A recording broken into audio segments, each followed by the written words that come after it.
సమర్పణతో నేను సేవిస్తానయ్యా.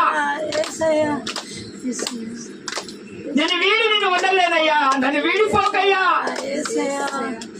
నా బ్రతుకు మారాలయ్యా. హృదయ అంతరంగా పెరిగిన దేవుడు ఇదిగో మన మధ్యలో సంచరిస్తున్నాడు. మన మధ్యలో సంచరిస్తున్నాడు. మన మధ్యలో సంచరిస్తున్నాడు. ఇదిగో ఇదిగో నువ్వు అనుకున్న